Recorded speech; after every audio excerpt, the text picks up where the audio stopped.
मी विजया वामन. हाताने पान उतारा होतोय. सुप्रिया सुळेंच्या नादी लागायची गरजच नव्हती. सुप्रिया सुळे ताकदीच्या आणि मेन बॉडीवर काम करणाऱ्या नेत्या आहेत. त्यांचं कालचं वक्तव्य एकदा ऐका. मी काय मागितलं पक्षाकडे? मी राष्ट्रवादी काँग्रेसकडे 18 वर्ष खासदार आहे. मी काय मागितलं त्या पक्षाकडे? मी मंत्रिपद मागितलं का? मी कॉन्ट्रॅक्ट मागितला? काय मागितलं? कोणीतरी सांगावं मला. मी फक्त एक लोकसभेचं तिकीट मागितलं, एक, आणि ते दुसऱ्या कोणालाही नको होतं. बारामती म्हणजे पवार आणि पवार म्हणजे बारामती हे समीकरण राज्यातील जनतेच्या मनात आतापर्यंत पक्क झालंय. पण अजित पवार यांनी शरद पवार यांची साथ सोडल्यानंतर आगामी लोकसभा निवडणुकीत सामना हा पवार विरुद्ध पवार असा होण्याची शक्यता नाकारता येत नाही. या शरद पवार वरचढ ठरतात की अजित पवार, अशी चर्चा राजकीय वर्तुळात सुरू आहे.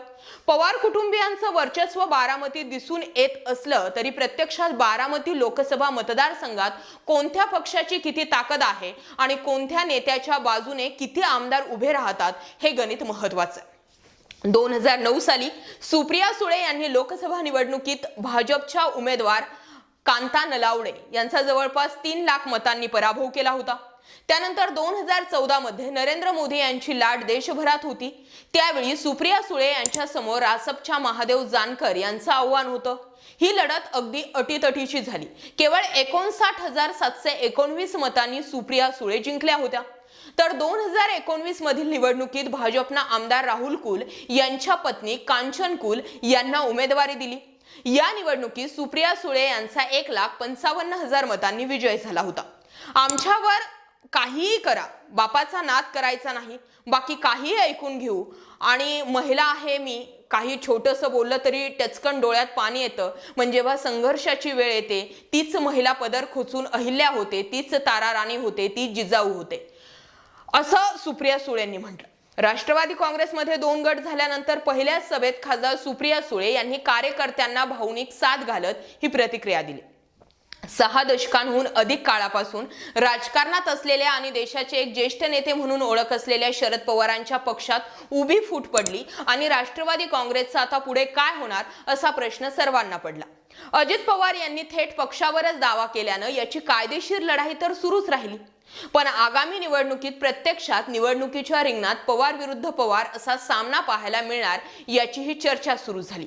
आणि याच अनुषंगानं राज्यातील जनतेचं सर्वाधिक लक्ष लागलं आहे ते बारामती लोकसभा मतदारसंघाकडे. बारामती हा पवार कुटुंबियांचा गड मानला जातो. बारामती लोकसभा मतदारसंघामध्ये सुप्रिया सुळे 3 टर्म पासून खासदार आहेत. यापूर्वी शरद पवार या मतदारसंघाचे खासदार होते, तर अजित पवारही याच मतदारसंघामधून खासदार राहिलेले आहेत आणि निवडून सुद्धा आलेले आहेत. असा हा पवारांचा बालेकिल्ला भेदण्याचा प्रयत्न होतोय आणि यापूर्वी अनेकदा झालाय सुद्धा. 2014 आणि 2019 मध्येही भाजपनं बारामतीत आपली ताकद लावली, पण दोन्ही वेळेस सुप्रिया सुळे निवडून आल्या. आम्ही अमेठीत करू शकतो तर बारामतीत का करू शकत नाही अशी वक्तव्ये यापूर्वी भाजपच्या नेत्यांनी केली. आणि आता स्वतः अजित पवार भाजपासोबत सत्तेत सामील झाल्यानं बारामतीची राजकीय समीकरणं बदललेली आहेत आणि अजित पवारच त्यांच्या पत्नी सुनेत्रा पवार यांना सुप्रिया सुळेंविरुद्ध उभे करतील वगैरे वगैरे अशा चर्चा सुरू झाल्या. पण मूळ मुद्दा असा आहे की खरंच सुप्रिया सुळेंच्या नादी लागायची आता काही गरज आहे का? कारण असं आहे की हाताने या ठिकाणी पान उतारा होऊ शकतो. सुप्रिया सुळेंनी केलेले हे कालचं स्टेटमेंट त्यासाठी मी दाखला म्हणून देऊ शकते. सुप्रिया सुळेंनी म्हटलं की काय मागितलं? माझ्या बापाचा पक्ष होता ना, मी राज्यामध्ये यायचं म्हटलं, मी राज्यात सत्ता मागितली, मी राज्यात मंत्रिपद मागितलं, मी आमदारकी लढायचं म्हटले की मी मुख्यमंत्री, भावी मुख्यमंत्री असेल असं वक्तव्य केलं. असं मी काही म्हटलंय का? बरं, मी केंद्रात गेले, जर माझ्या बापाला एखाद्या पक्षासोबत तडजोड करायची होती, त्यांच्या मुलीला पुढे प्रोजेक्ट करायचं होतं, मंत्रिपद द्यायची होती, तर मग राष्ट्रवादी काँग्रेसला भाजपसोबत हात मिळवणी करणे एवढं कठीण आहे का? भाजपचे नेते तर असेही सिल्वर ओकच्या उंबरठ्यावरच आहेत की कधी युती करतायत. पण मी खाली एक लोकसभेचं तिकीट सोडून इतर कुठलं तिकीट मागितलंय का, इतर कुठलं मंत्रिपद मागितलंय का, हा सुप्रिया सुळेंचा सवाल अजित पवारांच्या डोळ्यात झणझणीत अंजन घालणारा. सुप्रिया सुळेंकडे हाच तर सगळ्यात मोठा स्ट्रॉंग पॉइंट आहे की मी पवारांची लेक असताना, 3 टर्म खासदार असताना सुद्धा अजूनही मला मंत्रिपद मिळावं, किंवा राज्याच्या राजकारणामध्ये मी लीडर आहे, मी पवारांची लेक आहे म्हणून जर लीडरशिप गाजवत नसेल तर मग अजित पवारांनी असं का केलं असावं? जर सुप्रिया सुळेंपासूनच धोका होता, शरद पवार जोपर्यंत हयात आहेत तोपर्यंत शरद पवार मेन बॉडीवर राहू द्या, शरद पवारांनंतर तसेही अजित पवारच होणार होते, असं वारंवार सुप्रिया सुळे सांगण्याचा प्रयत्न करतायत आणि त्यामुळे हा मुद्दा उचलला जातोय की कशाला हाताने पान उतारा करायचा.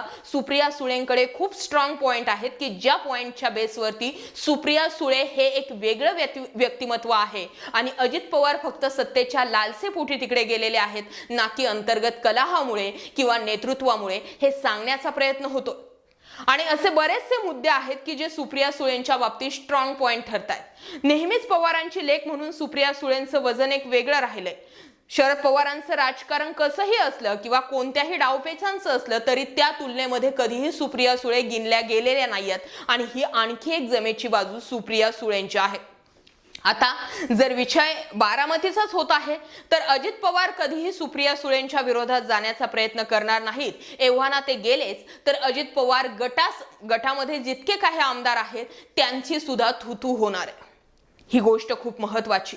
त्यामुळे जर बारामतीमध्ये अजित पवारांचा वापर करून अजित पवारांना सुप्रिया सुळेंच्या विरोधात उभं करून, म्हणजे थोडक्यात अजित पवारांच्या नेतृत्वातला कुठलाही उमेदवार उभा करून जर इलेक्शन लढण्याचा विचार भाजपा करत असेल तर त्या ठिकाणी भाजप आणि अजित पवार गटाचाच पाणउतारा होऊ शकतो असं सुद्धा बोललं गेलेलं आहे. याबाबत तुम्हाला काय वाटतंय? खरोखर आत्ताच्या घडीला सुप्रिया सुळे जे बोलतायत त्यांचं मत योग्य आहे की चूक आहे? की सुप्रिया सुळेंनी लोकसभेचं तिकीट सोडून कधी इतर कुठलीही गोष्टीवरती दावा केलेला नाहीये आणि हीच गोष्ट सुप्रिया सुळेंना अजित पवारांपेक्षा वेगळं ठरवते का? पवारांची लेक म्हणून सुप्रिया सुळे ज्या पद्धतीने स्वतःला प्रोजेक्ट करतायत त्या धोरणाने जर गेलं तर अजित पवारांपेक्षा सुप्रिया सुळेंचे नेतृत्व श्रेष्ठ ठरू शकतं का? कमेंटमध्ये व्यक्त व्हा. आजचा हा मुद्दा आणि विषय आवडला असेल तर जास्तीत जास्त लोकांपर्यंत जरूर शेअर करा. जय महाराष्ट्र पब्लिक.